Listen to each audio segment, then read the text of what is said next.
Good morning, guys. It's Paula, and I hope you are doing well. Happy New Year.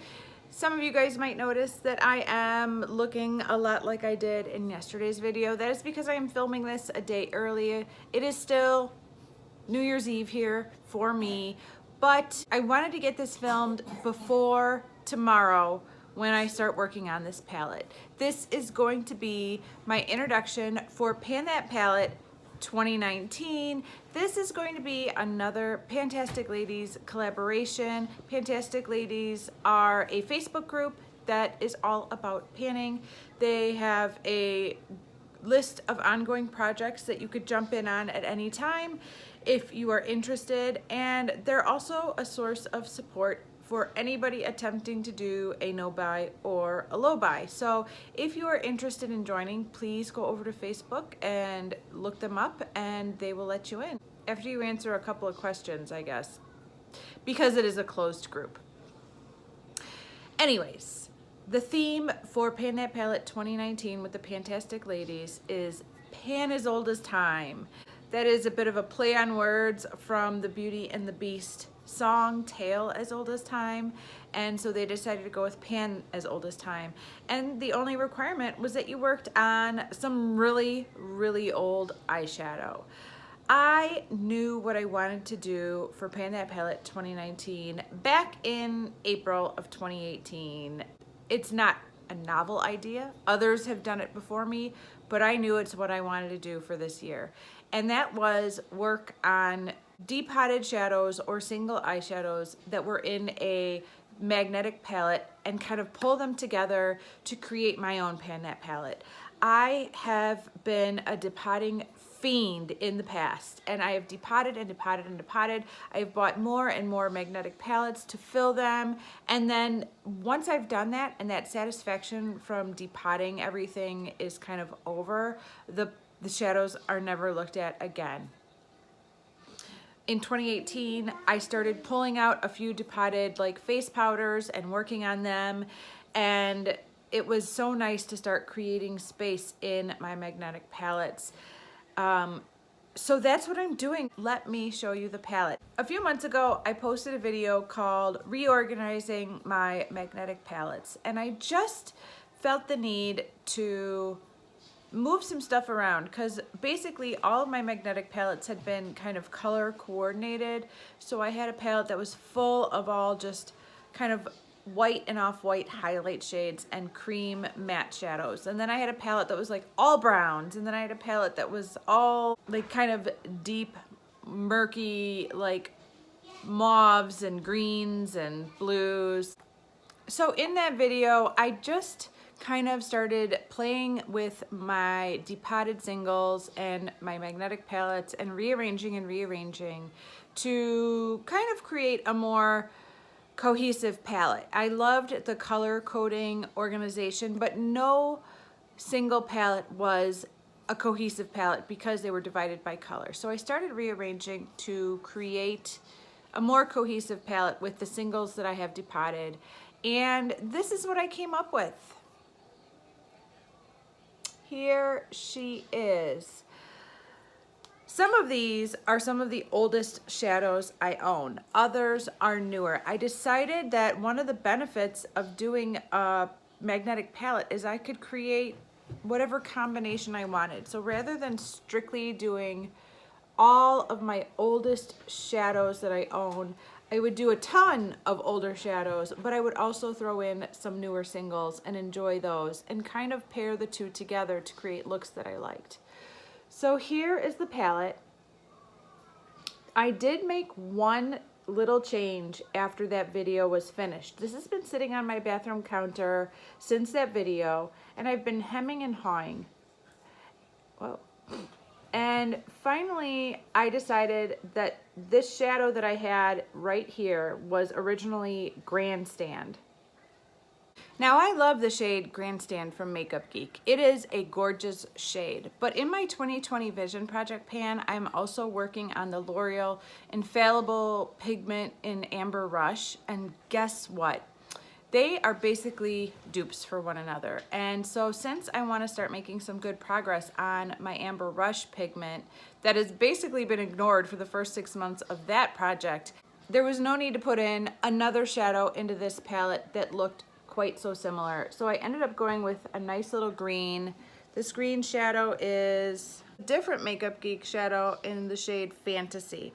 So let me take you through this really quickly. I'm not going to be doing swatches today. If you would like to see swatches of all these shadows, I could do that in a separate video, but I figured that would add about 10 minutes to this video. So basically, if you've been watching me for a while and you saw my Pan That palette of 2018, you know that I did not completely finish 6 eyeshadows. So obviously I do not realistically think I am going to finish all of this in a year. I don't think that at all, but I do have a goal to finish completely some of these shadows, and ideally to hit pan on many, many, many more. So that would be the ultimate goal. So let's go through it one by one. Up here in this top corner is a gigantic Revlon eyeshadow that has really good pan showing in it, and it is a shimmery pearly shade, and I would like to finish this completely by the end of the year. That would be great to have this gigantic pan gone and out of my collection.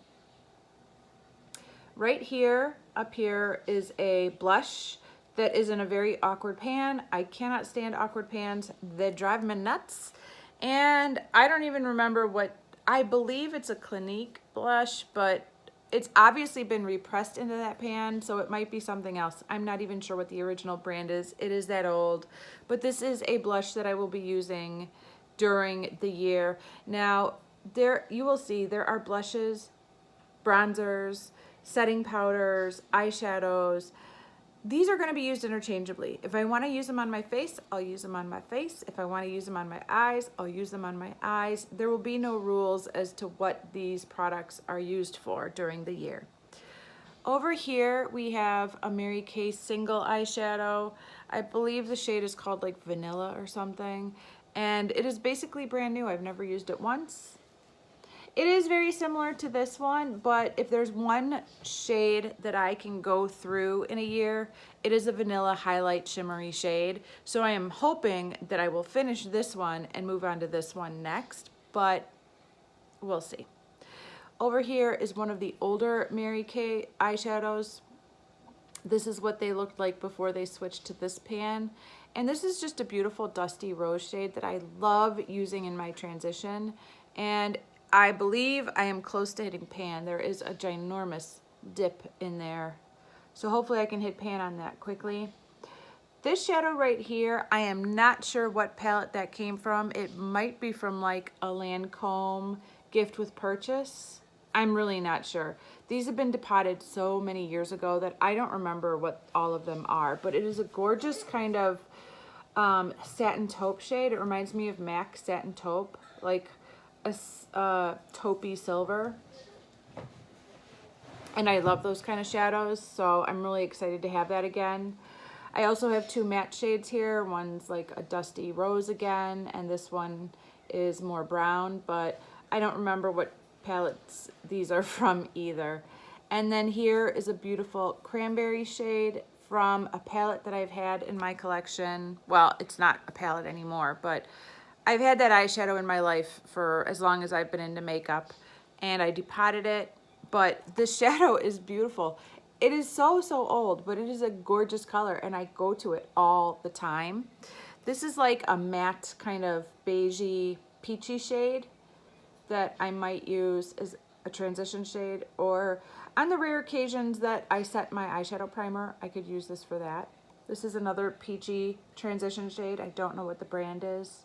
Here are 2 more Mary Kay eyeshadows.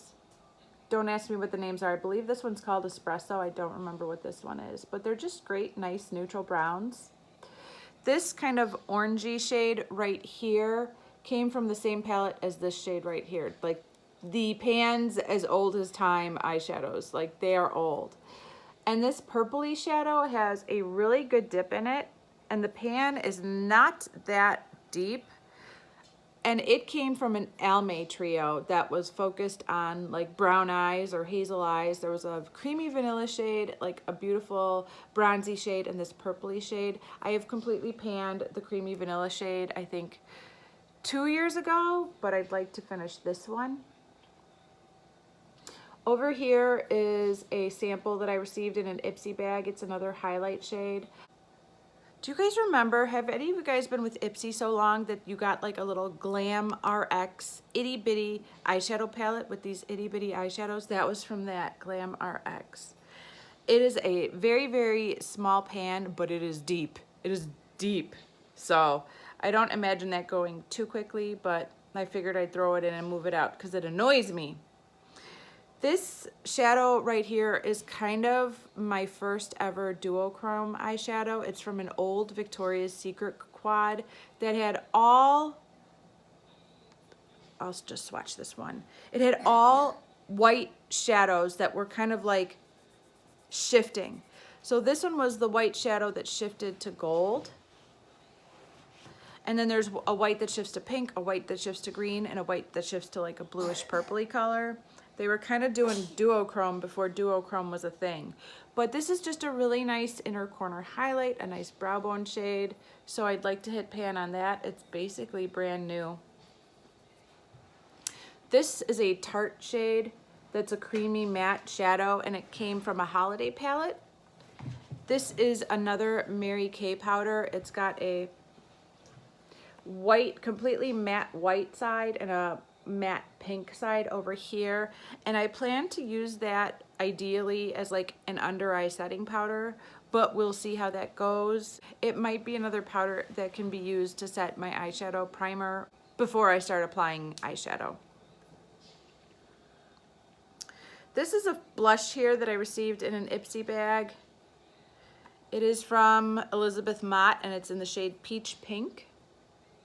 And it's got a little shimmer to it, which I've been using an all matte peachy pink blush, so I'm kind of ready to have a little bit of shimmer. This one, what is this? I have no idea what this is. And I'm really not sure if it would be labeled as a blush or a bronzer, but I think I'll be using it as a blush, a bronzer, and an eyeshadow, to be honest with you.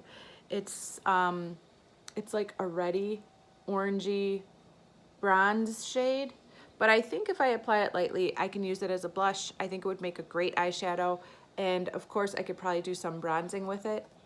This shadow right here is more of just a plain matte bronzer that I will be using as an eyeshadow and a bronzer. And then let me go to these two. This is another really, really, really old Mary Kay eyeshadow. It's like a duo, and there's a purple side and a blue side. Both are matte. I've had this forever, forever, forever, forever. And I would love to move this out of my collection. At the very least, I would love to hit pan. And this is a very old Maybelline eyeshadow that is like a really, really light, shimmery green shade. And it takes up a lot of space in my magnetic palette. So I decided to put that in and see what I could do with it, because I've had it forever and I've never really used it. The last remaining pans are all of these round pans right here. And they're a mixture of MAC, Lala Cosmetics, Makeup Geek, and Luxie Beauty Cosmetics. So let's go through those. Right here is MAC's Soft Brown. It is a beautiful shade. It doesn't look like much in the pan, but it is a gorgeous kind of pinky, light pinky brown that is very flattering on my skin tone and is a nice transition shade with a lot of different eye looks. This shadow right here is from a company called Lala Cosmetics. I met the owner through my Instagram page, and she invited me to shop her Etsy shop and offered me a discount code, so I placed an order and bought a few things. Unfortunately, I'm not sure if she's still active on Etsy, so I don't even know if I could buy this shadow again if I wanted to, but this shade is called Blondie, and it doesn't look like much, but it is stunning. It is absolutely stunning. This is a Luxie Beauty shadow called Bougie. It's kind of a green to gold shifting duochrome. This is Starboy from Luxie Beauty. It is stunning. Again, these are great shadows. This is a Makeup Geek shadow. It's one of their foiled pigments or foiled shadows. It's called Whimsical. This is the infamous ColourPop Glass Bowl shadow. Glass bowl. And here I have, I believe this is another Makeup Geek shadow.